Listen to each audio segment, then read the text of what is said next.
dako subong ang hibubunot mga kuturan kag kalain sang buot sang mga kilala nga nagakontra sa kay Vice President Sara Duterte, hindi lang sa kay Vice President Sara Duterte kundi subong man sa kay Senate President Chis Escudero. Mga kuturan, galain ang ilabuot kag nagrally na gani sila ining Makabayan Black, mga kuturan. Sila ni day anay Congresswoman Franz Castro, ang iya grupo, no, ang ilang mga kopdanan nga sanday Kabataan Party List, ang Akbayan, kag iban pagid nila nga mga kaalyado, kangay sang Gabriela, kangay sang Gabriela,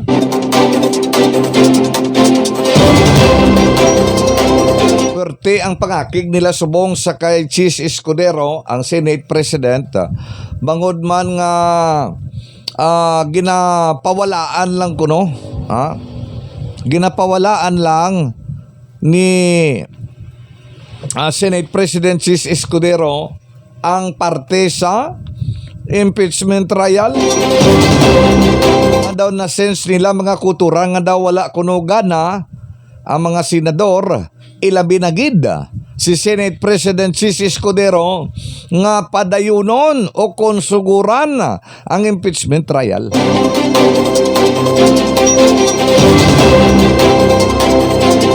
Pati ang Samahang Magdalo, no, nagpagwa man sang ila sining nga statement mga kuturan nga kung hinali kuno magdalagan giman sa 2028 si Chis Escudero, bitayon gi siya kuno sa mga pumuluyo, hindi gi siya kuno magdaog. Sa inyo lang na iya pagpati. Amo ni bala mga kuturan nga gina question man ni gani sila. Ilabi na gid ning si Franz Castro, gina-question ni mga kuturan, permi lang nga ang ginadala niya ngalan sang taong bayan, no, sang taong bayan, ngalan permi sang pumuluyo ang ila ginakapital. Akig na kuno ang pumuluyo sa mga senador, ilabi na gid sa kay Chis Escudero, bangod nga nagaapin ini sa kay Vice President Sara Duterte. Gina-question nila mga kuturan nga ang ginapawalaan lang ni Chis Escudero. Kita nyo anong natabo ang schedule tani nga makonvince sila pizza 3, no? Way madayon ginatras siya naman sa pizza 11. Tigin sumasuma nila mga kuturan, kabos na gid sa inadlaw, kabos na gid sa tiyempo ang pagapatigayonon nga impeachment trial ay hanpa nga mismo sila ining nagareklamo, ining nagakontra gid bala sa kay Vice President Sara Duterte.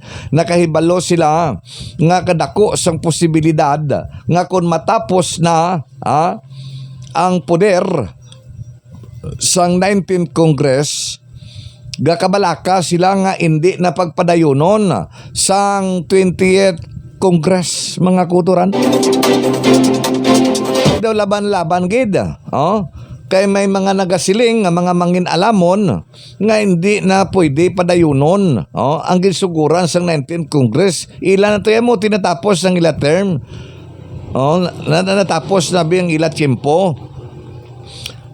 Kung ano itong wala nila matapos, wala na to ya Hindi pwede nga sa loon niya sang 28th Congress. Mga kuturan, hindi pwede. Di siling nila pwede kuno. Tibi nagasiling man nga depende na sa ang mga miyembro sang 20th Congress kung ila padayunon o kung hindi. hindi nila mapilit kung hindi magpadayon kasi may mga kasuguan makuno nga nagasiling nga hindi nila pwede padayonon ang ginsuguran sa 19th Congress. Kundi daw malabo ti subong hindi nila na mahingagaw ang ilagahom ang ila poder hasta lang sa pitsa 30 sa bulan sang Hunyo mga kuturan. Ti suguran nila abi trial convene sa pitsa 11 alang-alang na ni bisan adlaw gabi nilang hiringay da nga trial dira hindi gid nila ni matapos. Hindi nila matapos. Kung hindi nila matapos buot silingon wala na untat gid ang trial. Wala ni pulos. Wala na ni pulos. Amo na subong nagarali sila, no? Do halos kauno nila, si Chis Escudero, si Senate President Escudero, do halos kauno nila kay ginapabayan ko no. Ginapabuyan-buyanan kag ginabaliwala lang ang impeachment trial.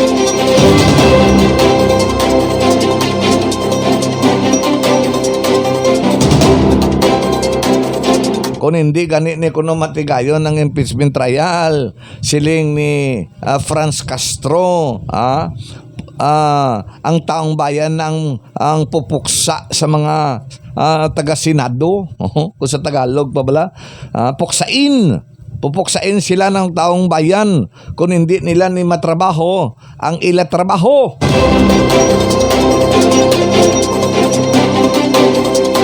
Si Chis Escudero gapawala lang yan nugay nagani kamo nugay nagani kamo kay kung aton pamatian ang hambal ni Chis Escudero mga kuturan singa kami ari lang kami sa tunga ari lang tayo sa insakto way kami sang ginapinan kagula ako ginapinan bisang kay sino ay hampagid ang ginastoryahan impeachment trial way ko sang ginapinan lantawon ta kung ano nga klase reklamo ini.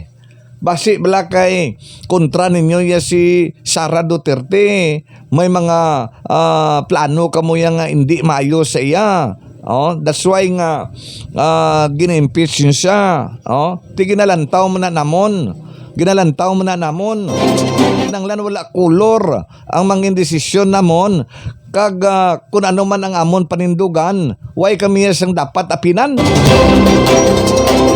Tapos sige kamo kareklamo da nga daw ginapabuyan-buyanan namon ni nugay na gani kamo. Nugay na gani kamo. Palikon ta balang nagligad, no? I-rewind naton. Sino balang nagpabaya sini? Malapit 4 ka bulan antes yun ni ginasikaso. Antes yun ni ginasikaso. Masulod sa 4 ka bulan. Tapos igo nyo ipasa sa amon last minute. Pagpagpasa nyo sa amon dayon nyo kabi ka bura-burahon nga suguran dayon.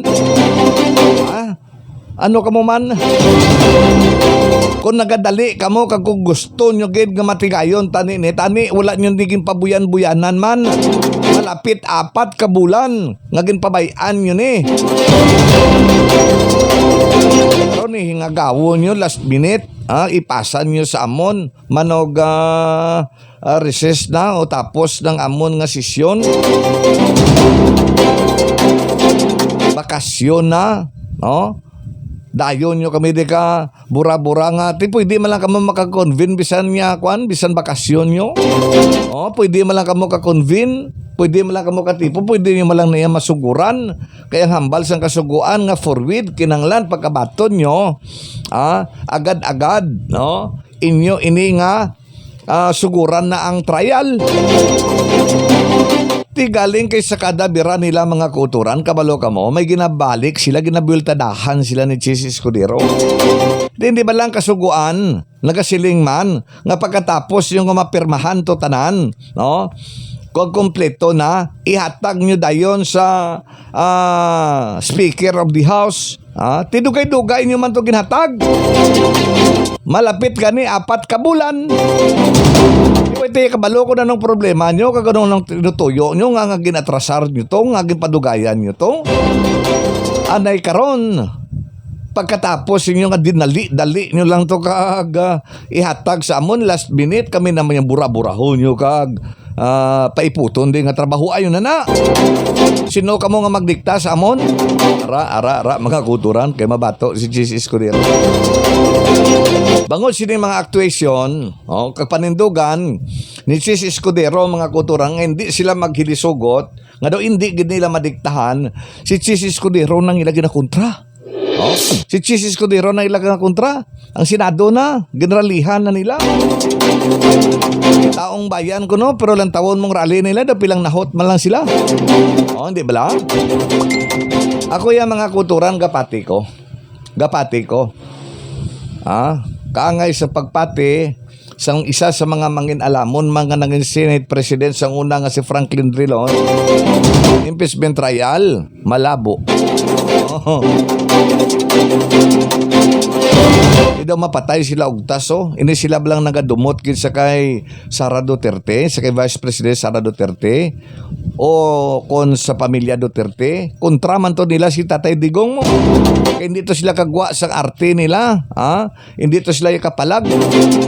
Ayan pa kay abot sila ni Tatay Digong nga ining grupo nga ini mga kuturan, mga makakaliwa.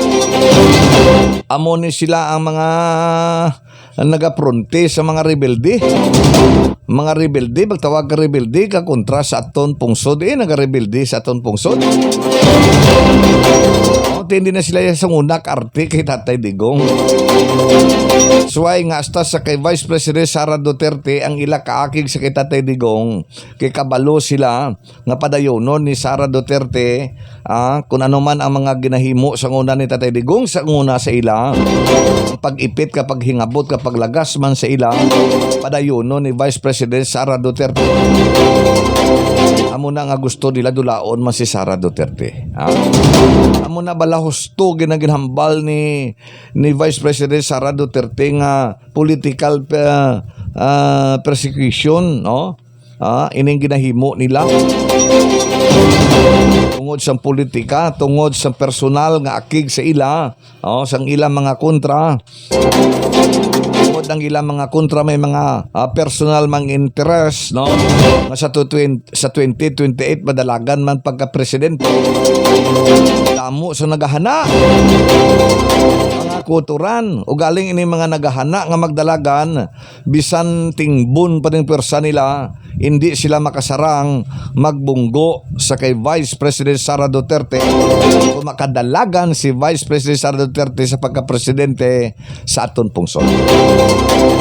Sige ugtas lang kamuda, no? Franz Castro dapat tinlo nga convicted naman ni siya gani sa kaso nga child abuse, no? Convicted na niya nga kuturan. Ambot nga wala pa ni mapriso sa subong. Permi lang ginakapital ang taong bayan. Galit na kunong taong bayan. Sino nga taong bayan? Kung kasalig ka nga damo, kamo supporters, kasalig ka nga damo, nagasimpatiya sa inyo, nga napirdi ka haw. Lihot ka man gani sang eleksyon.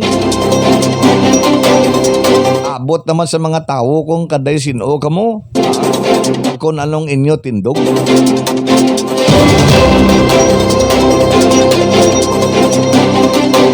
Tas lang kamuda, bantayan ta lang ni mga kuturan, padayunon ta ning aton komentaryo. Kung bala madayon gid, o kung hindi, ang impeachment trial mga kuturan. Bantayan nato na kay padayon naton diri nga talakayon. Padayon naton ni report sa inyo mga kuturan.